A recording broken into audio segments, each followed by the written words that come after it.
This podcast is brought to you by the School of Advanced Study, University of London.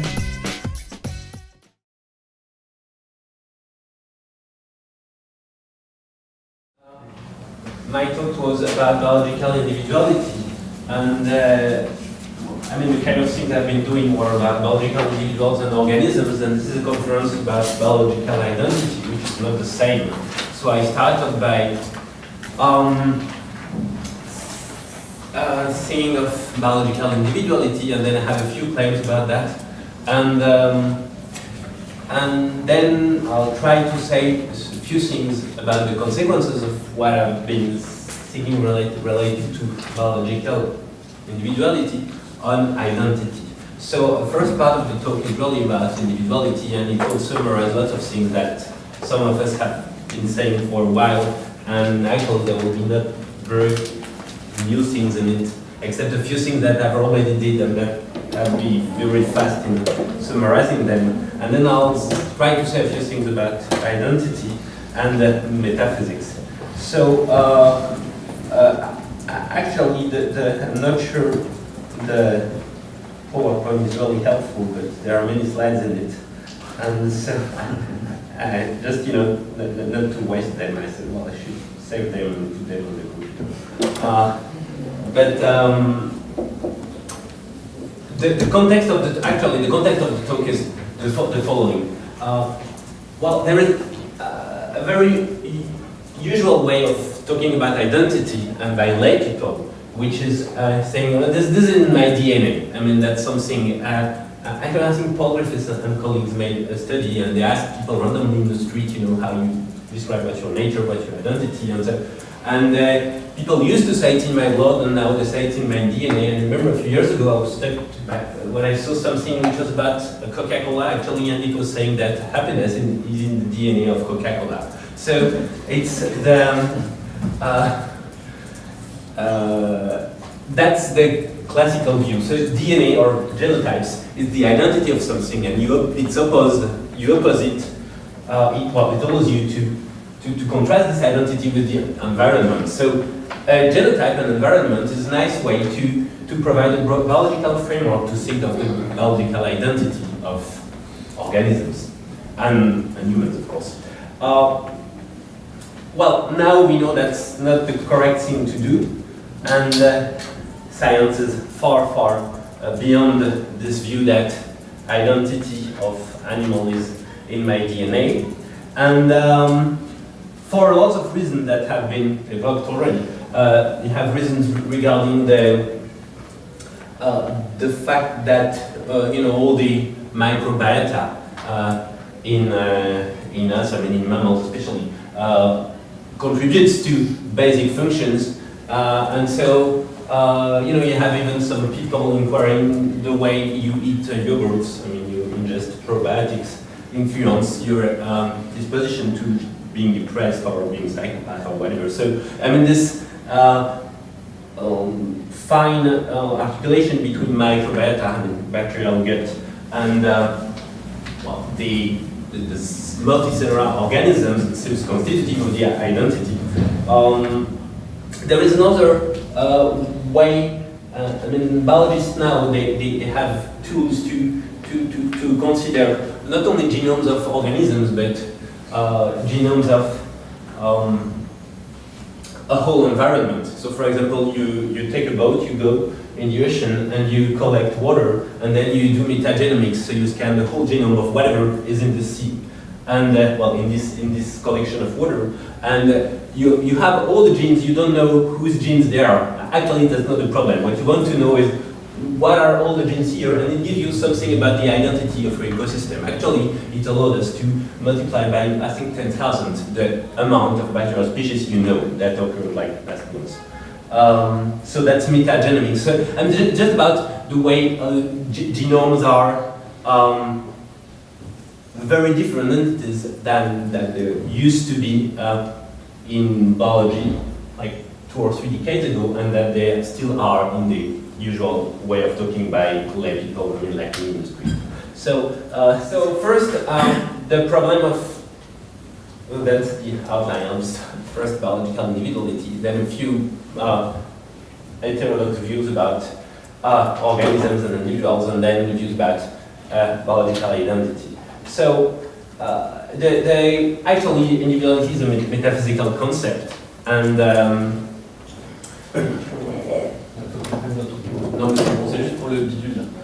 is a metaphysical concept, and philosophers are asking questions about what are the individuals and who are them and what it means to be an individual. And an interesting thing is that in biology, I mean, it might seem purely metaphysical question, what's an individual? Actually, it makes lots of differences in biology. I mean, even at the level of the models you are doing. For example, if you think of ant-plant mutualism, so you have ants patrolling leaves of the trees, and you know, if the ants eat the parasites, then it's okay. If they don't eat the parasites, the plants get the nitrogen in the branches where you have the ants, and then the ants die. So it's a nice case of mutualism, and you won't have the same model actually if your individual are the ants and the plants, or if your individuals are a system made of plants and ants, or if your individual are the ant colony and then another individual is the plant and so on. So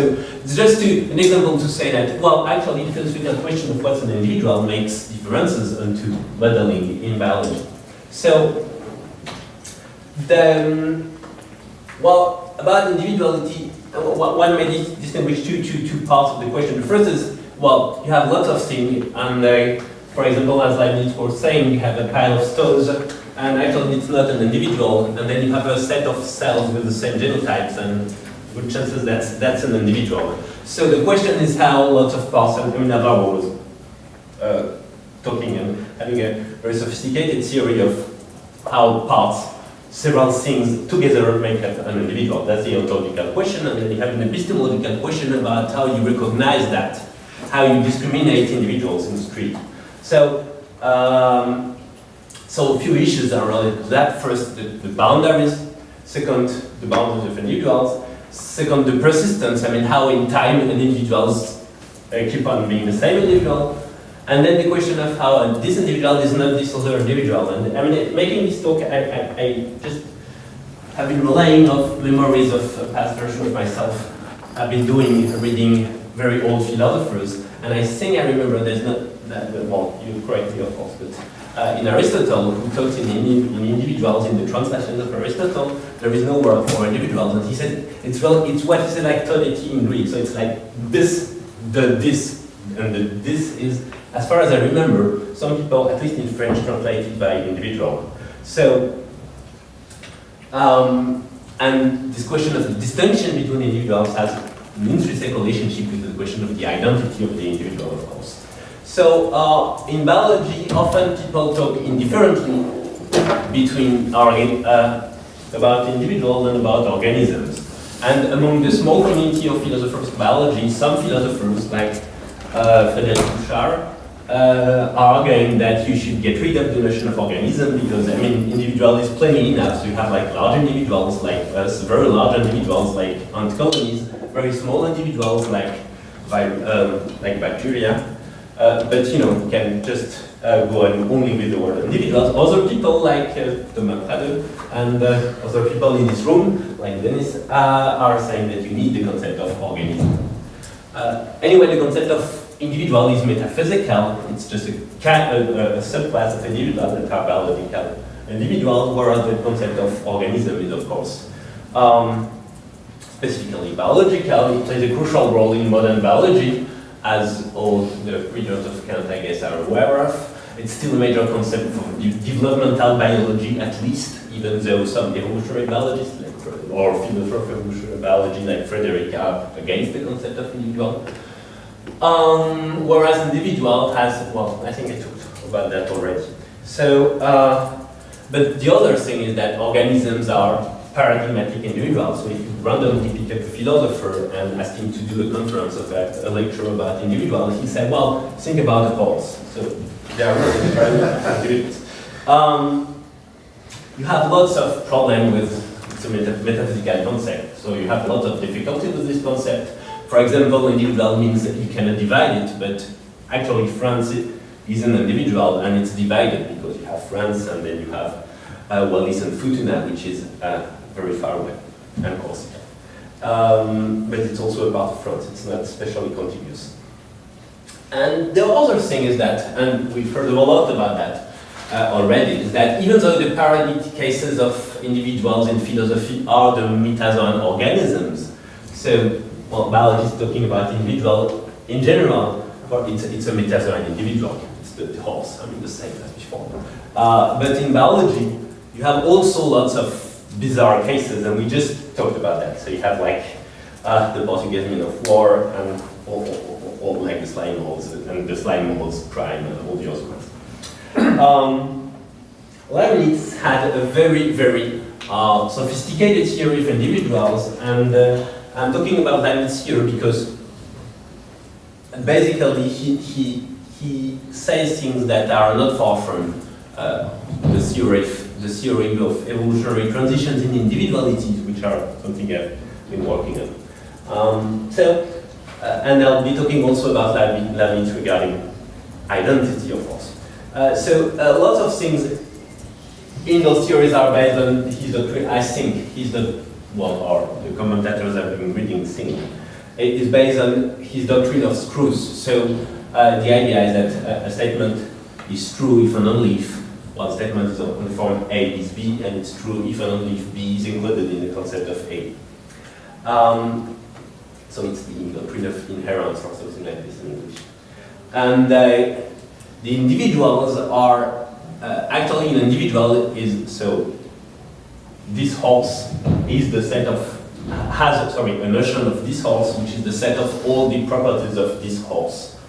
And actually this horse here, well, imagine this horse here, it has, of course, an infinite, well, uncountable infinite number of properties, and only God knows all those properties, so God knows this horse. And this what Leibniz calls the complete notion of the horse is in the divine understanding, but we only have a partial notion of the horse, which makes difficult for us to distinguish between this horse and another horse, because we don't know all the properties of the horse that God knows. So it's crucial in his view of individual is that you have the complete notion of an individual which exists in the divine understanding, and the partial notion of which I'll be talking a bit later on.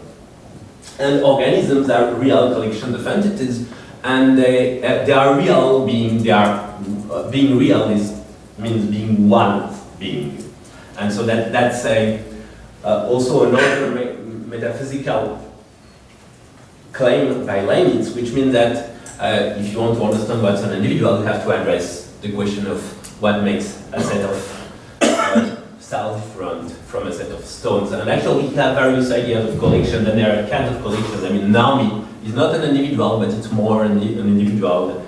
It's a collective that's different from a watch, for example, where you have parts that have functional roles, but it's still not a horse. But the army is a bit more one thing than the set of stones. So I have a theory of not the great, but the differences between collectives. And some of them are actually make up individuals. And, well, the living things are the things that make up real individuals, according to Leibniz.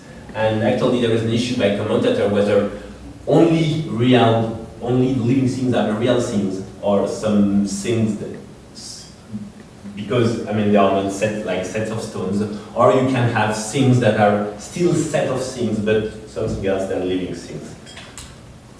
The point is like Leibniz in 1 minute, but I think it's very Leibnizian because he spent lots of time writing summaries of his philosophy, like the methodology and so on. I mean, he never wrote his philosophy, so you have lots of summaries. What's very interesting here, and that has to do with my point, is that in the letters to Debus, it's very late in his career, he asked the question of what makes up. Well, he asked me the question of what makes up an individual, a biological individual, from, for example, a set of, well, he didn't know the cells, but assumed he knew the cells, so from a set of cells.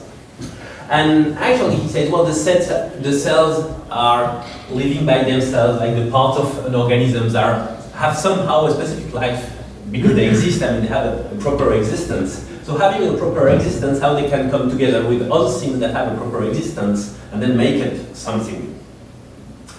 So, and he says, well, actually, what occurs here is that he calls it the vinculum substantially, and it's very interesting from an ontological point of view. It means that you have things that really exist, so substances, and they make up another thing that really exists that he calls the substantiate, I think. And the way they make it up is that because there is a relation between those substances, which becomes to some extent a substance. So that's really interesting because it means that relations and substances, they are like very different, ontologically speaking. And in the case of living being for Leibniz, it's a case where the relation between all the substances that are, let's say, the organs for Leibniz, become a substance, and only God can do that for Leibniz because cannot have like any reason we can understand. What's interesting here is that this is a very that was something like a historian of philosophy could do that, but that's like a field of science. Well, what Leibniz calls a vinculum substantiale, so what puts cells together in current evolutionary thought. I mean, it exists. It's actually evolutionary history. So, for example, our cells, they are related in a way which makes up the substance, which is us. Because actually in the past, there were free living things. There were free living and free reproducing individuals. And through what's called the evolutionary transition in the individuality, which many people model as a process of selection at various levels, they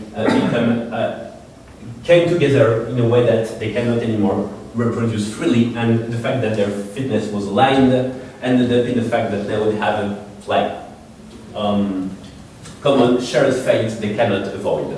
So what makes the relation between cells living together, what makes the relation between cells that have their some sort of own metabolism and own life into one multicellular organism is evolutionary history.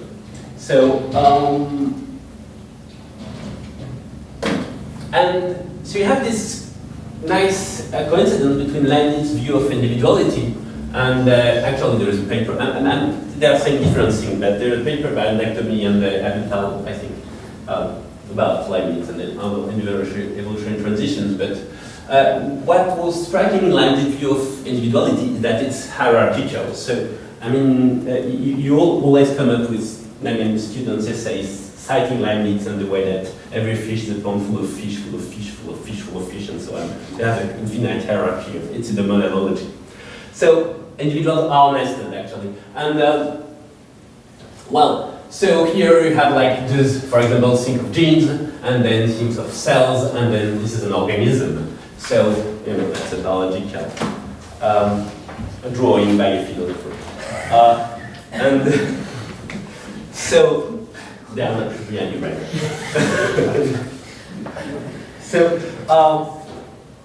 you have various kinds of hierarchies. I mean, you can say, well, you have organs are made up of tissues, and organs make up organisms. That's one hierarchy. The hierarchy here, that's interesting, evolutionary biologists, is hierarchy between things that actually have been existing by themselves in the past. So, like genes, well, a long time ago, we have like those proto-genes living alone, and well, we think. Then cells, and then we are sure they've been living alone. And then actually you had like archeans and the prokaryotes, and they get together at some point very well, and then they made up by eukaryotes. And then you had also, of course, the cells that, the bacteria, former the archaea that became the mitochondria in the nucleus of eukaryotes. And then you have those freely living bacteria that were the chloroplasts that made up the chloroplast that were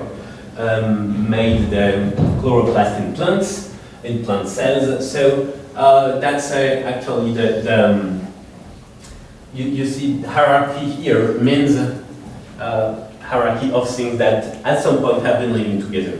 And so the program that addresses that in biology is called the evolutionary transitions program, and the transition is a process through which freely living entities get together in a way that they constitute a new individual in the sense of a new reproducing individual and a new unit of fitness. Okay, well, actually, multi-level selection plays a great role here, and it might not be multi-level selection, it might be some kin selection. So I won't be talking of that. I mean, well, lots of us have been writing on that. And the other thing is that one of the paradigms here is hymenoptera and insect colonies, because for a freely living individual to become a part of a higher order individual means to give up something, means to give up its own way of reproducing. So it means to be altruist. It has a cost in terms of fitness. You don't reproduce anymore, it has a high cost. So insect apismal epomena bee colonies, you have those bees that are sterile workers, so they are altruist. They give up their reproductive fate in order to help the queen. So that's a bit like the same thing.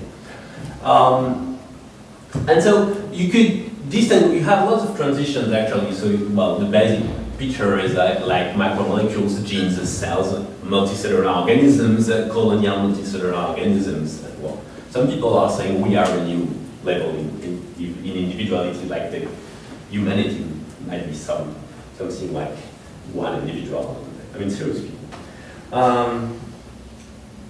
So you have two kinds of transitions. The first, the terms have been coined by biologist David Queller. The first is that like from cells to multicellular individualities, actually all the cells have the same genome, so they are brothers. So you call that transition, a fraternal transition.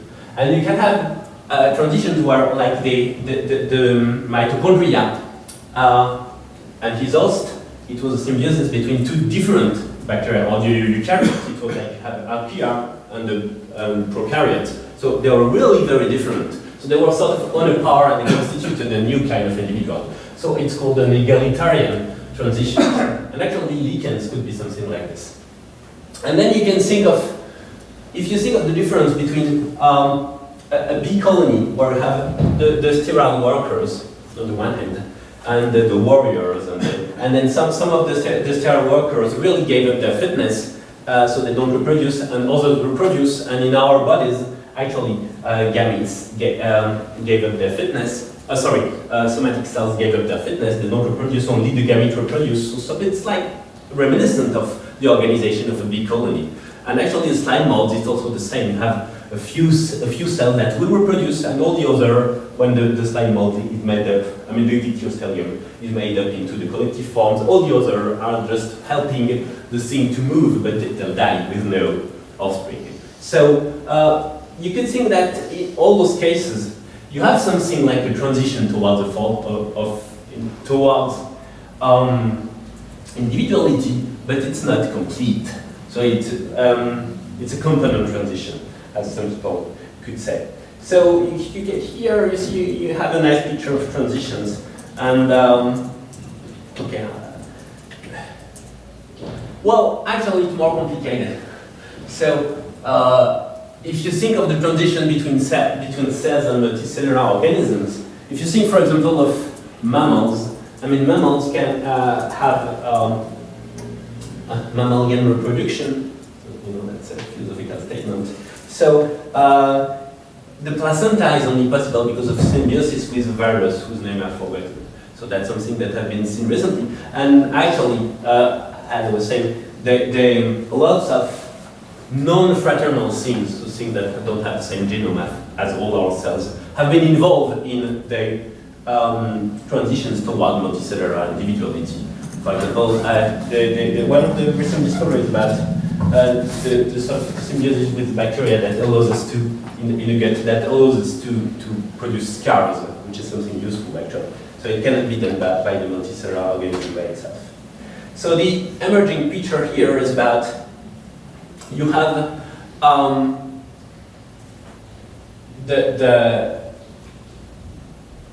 lots of, metazoan, so the multicellular metazoan organisms, well, almost all involve entities with various genomes, which are not the same genomes.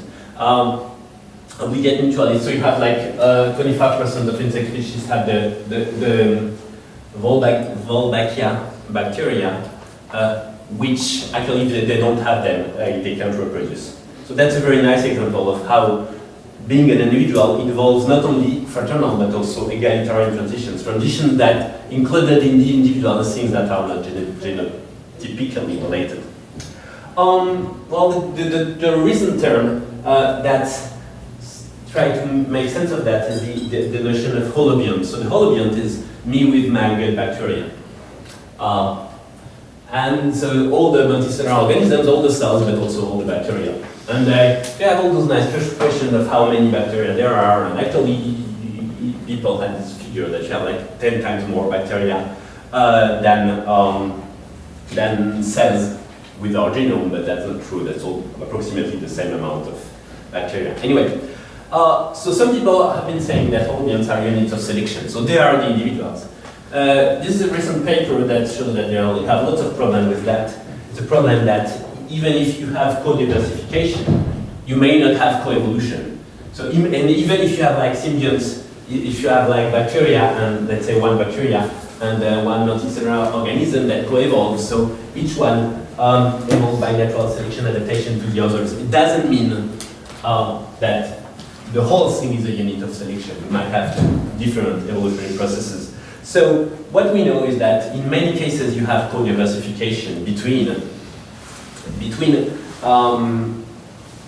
bacteria and multicellular organisms, and in some cases we know we have co-evolution. But it's really wrong to say that it's always the case that the whole thing, holobiont, is the unit of selection. So the hypothesis we could have is something which is weaker. So we don't want the holobiont to be a unit of selection. We could say, well, actually it works like the whole thing functions as an ecosystem. So the multicellular organism is evolved as an ecosystem. An ecosystem, in ecology, a community is a set of species that are interacting and sharing in the same space. An ecosystem is a community with lots of abiotic things like water, minerals, and so on, with which they interact. And it's weak. Well, saying that the holobiont is the unit of selection that has to be considered if you want to understand individuality is very strong. Saying that you have an ecosystem here is weaker because actually ecosystems are not, well, except for some people, but generally speaking, biologists don't think they are units of selection, don't think you have selection for ecosystems. So the question turns out to be, well, okay, but in what sense an ecosystem can be an individual? So this is the Barro Colorado forest in Panama, and this is the coral reef. Well, the boundary question here and here are really seems to be more difficult than the boundary question about, like my boundaries, hopefully. So this is the ecosystem of like the microbiotic ecosystem in the mouse, with the percentage of bacterial species. That's also an ecosystem. An ecosystem that has scales. Actually, if you look at interacting species, suppose this is the interacting network between species. Suppose this is another interacting network. So that's that's kind of interactions between. That's a mutualism. That's also a mutualism. That's parasitism. Sorry, and that's competition. So kinds of ecological interactions give you kinds of interactions between species in an ecosystem that gives you kinds of networks of interactions. And that's my point here. The point is that if you look at this network, it makes sense to say, well, this is an ecosystem, this is an individual, because they interact a lot in between themselves, and they interact very poorly with the others. So the idea is that individual communities or individual ecosystems are maximally inclusive regarding causal interactions. So that's the way, in general, ecologists define and discriminate their ecosystems. Actually, well, I defended the view that you can make individualized ecosystems with this view. So yeah, if you are part of an individual made up of interacting things, the chance that an entity that is strongly interacting with you is also part of the same individual as you are higher than the chances that it's something external. So that was a paper where I tried to do a sort of formal definition of an individual and say, well, basically, when we say something is an individual and that holds for ecosystems, we are saying that we have a theory of interacting things like my network of interactions. And we are applying this view that the sort of formal probabilistic view of the fact that the things that are more interacting together than with other things make up something which is like an individual. So with the theory and the scheme of identifying individuals, we can identify individuals within an ontological domain. And what I was saying was that with, for example, the theory of profit ecology, we have ways of individualized ecosystems, and well, in another domain, for example, in cell physiology, we'll have other concepts to apply the same scheme for individualized individuals. The thing I wanted to say is, so I'll end up with a question, but the whole talk is about trying to raise questions. So now, what's identity? Very, very quickly, it has two branches. It's about discernibility. So for something, the identity of X is such that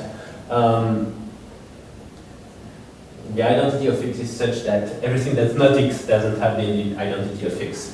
And identity means the persistence is time. If you want to account for the identity of X, you have to account for the fact that X is the same as X later on. So Aristotle had a view. Okay, well, I have a view of everything, so, but I won't say that.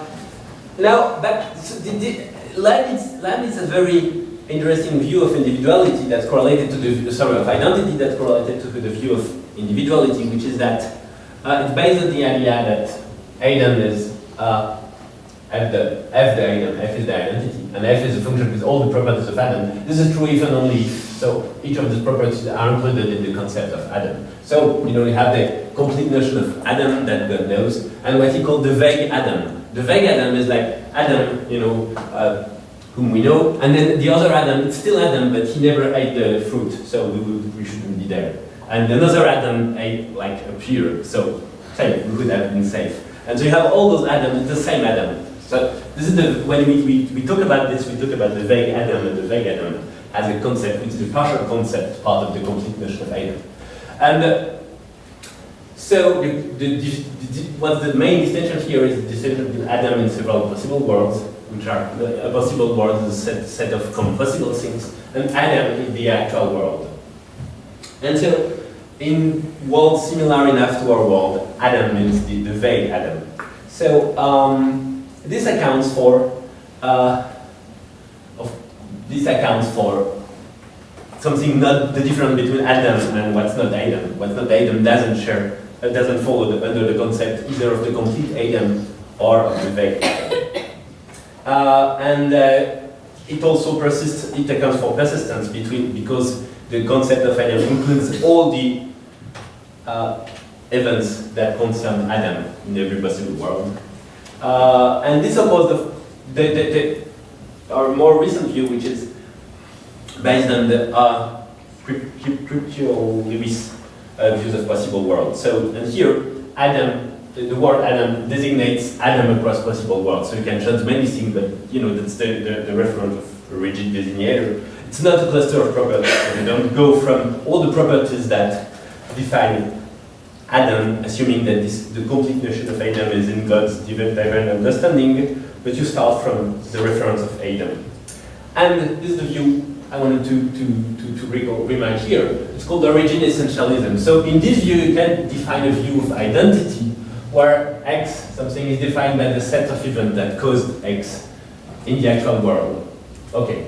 And then if in any possible world X prime has parents that are that to which we refer to where we name the parents of X in this world, then this X prime in another world has the same identity, is the same as X. So basically, it means that you can change a lot of things about myself. I will still be myself, like not doing philosophy, not being in London, and so on. But if you change my parents, well then I won't have the same essence anymore. So the idea is that you have counterparts of my parents in all possible worlds, and they have a son, and they, this is me, across possible worlds. So this is someone that's the parents, and so if you can, when you refer to this parent in the actual world, in W prime you refer to this parent, and in W second you refer to this parent.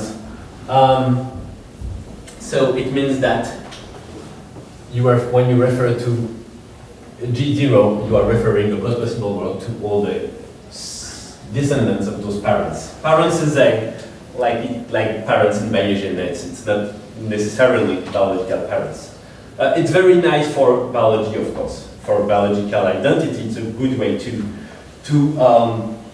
make sense of biological identity, especially if you think, as I started, if you think of identity in terms of like genotype, it's perfect. And the problem that I'm raising in this talk is that if you stop thinking of identity in terms of genotypes, this view, this view raises issues. So, and the view by Leibniz has lots of problems, and basically the problem is that the key requirements. So you need to have a divine understanding in which all the statements, like if there were someone named Eden in Eden with a like 3-year-old child and with a wife and so on, then he will do such and such. This is a statement, and this statement exists somehow in the divine understanding. And you have to say this in order to grant yourself the complete notion of Eden, and then to have this theory of identity. And I think that's the kind of things, the divine understanding, that's not the kind of thing we want to assume first. So the trouble with biological identity, so with this view, is that it's really complicated. What happens if the individual here is not defined by the genotype language? What happens if the individual is more like an ecosystem? So for example, if you think of Vibrio fiscari, which is love Vibrio fiscari, it's a squid, and this squid, Frédéric Bouchard wrote a lot about that. So this squid ingests bacteria every day, and thousands of bacteria. It makes it visible, it makes it luminescent, and its luminescence allows this squid to hunt, because it basically suppresses the shadow of the squid. And the thing here is that each day it ejects bacteria, and each day it carries a new bacteria, but like bacteria of different species each day. So, and the question here is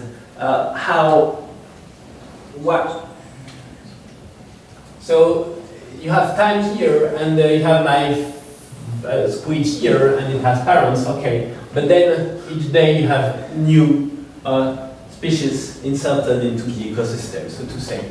So I think it raises a problem for identifying the parents of the squid, and then identifying across world the squid, and using origin essentialism.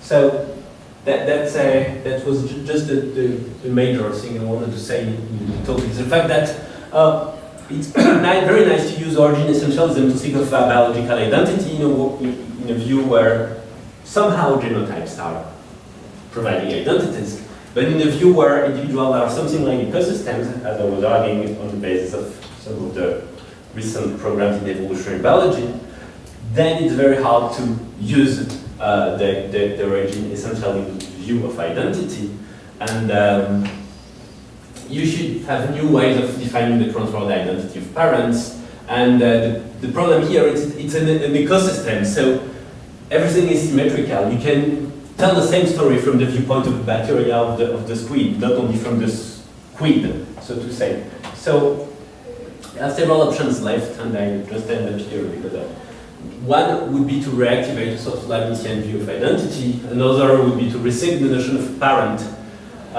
in some formal way that's more inclusive than biological parents. And okay, so that's where I think that's where we should go if we want to think of identity in a framework defined by the view that biological individuals functions like ecosystems. Thank you.